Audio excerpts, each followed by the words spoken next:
मंगळ भाव भयणीनो, कसलो प्रोजेक्ट कार्य करूंक आर्थीक आनी दुसरी मदत जाय जाल्यार एडवर्टिजमेंटाचेर थंय स्पॉन्सरांची नांवां बरयतात.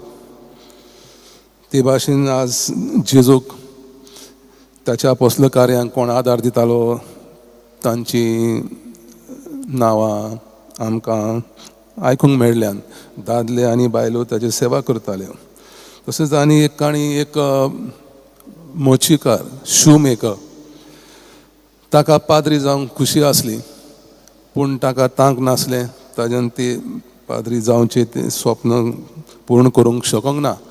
पूण तरी आसतना ताचो एक मित्र तरणाटो जो सेमिनारींत शिकतालो, सेमिनेरियन, ताका पाद्री जावंक ताणें जाता ते भाशेन आर्थीक मदत केली.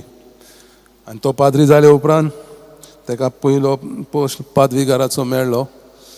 आनी तेन्ना ह्या मोचेकारान ताका एक फावोर मागलो. तो म्हणलो, फादर, तुजें मोचें म्हाकाच करूंक दी. हांव तुजें मोचें तूं मरो पर्यंत हांव तुका दितलो. कित्याक म्हाका पाद्री जावंक खुशी आसली पूण पाद्री जावंक ना. पूण जेन्ना तूं प्रवचन करतलो, मीस अर्पण करतलो, तेन्ना तूं मोचें हांवें केल्लें मोचें घालून तूं तें कार्य करतलो. सो ते भाशेन म्हजी खुशी, म्हाकाय प्रवचन करूंक जाय आसलें, पाद्री जावंक जाय आसलो, ती पूर्ण जातली. तेच भाशेन मंगळ भाव भयणीनो, आज आमी कांय बायलो जेजूची सेवा करतात. तांकां प्रवचन करूंक आनी अपोस्ल कार्य करूंक संदी मेळोंक ना. पूण जेजूच्या कामान दुसऱ्यांक पेकवणें दिवंक, देंवचार काडूंक, समाजांत गरीब लोकांक समाजाच्या भायर उडयल्ले तांकां समाजांत हाडूंक असलें काम जेजूचें ती ताका मदत करतालीं. मारिया मागदालेना, जेचेर ताणें देंवचार काडले आनी पिडी रोगांतल्यान बरें केलें. दुसऱ्यो बायलो, जुआना आनी सुजाना ही पातकीण न्हय, तिका कसलो रोग जावंक ना, पूण तिचें नांव घातलां कित्याक तिणें जायती मदत केली, आपले जीव अर्पण केलो. सो मारिया मागदालेना देंवचारांतल्यान, पातकांतल्यान जेजून बक्षिली आनी ती तिची खरी शिस्त जाली. ती तिच्या बरोबर आसली.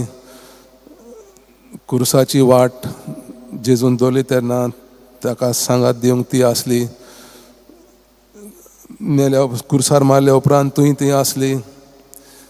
ताका निकी पिलो तेन्नाय ती आसली. आनी तिका आनी पुनर्जीवन जालो, जेजू पुनर्जीवन जालो. तो स्वर्गांत चडलो ती पळोवंक ना, पूण तिका ती संदी मेळ्ळी पुनर्जीवन जाल्ल्या जेजूक भेट दिवंक. दुसरी जावन आसली जोआना, हेरोद राजाच्या कारबाऱ्या खजिनदार चुसा म्हूण ताची पोतीण. सो तिणें जेजूची शीस जाली. आनी सुजाना,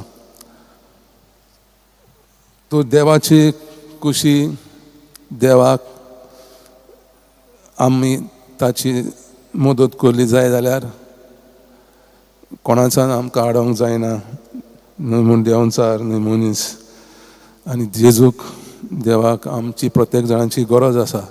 आमच्या सदांच्या जिवितान, कामाच्या जाग्यांनी जाता ते भाशेन आमी जेजूचे खरे शीस म्हूण परगटूंक जेजू आमकां आमच्या बरोबर आसा म्हूण भासायता.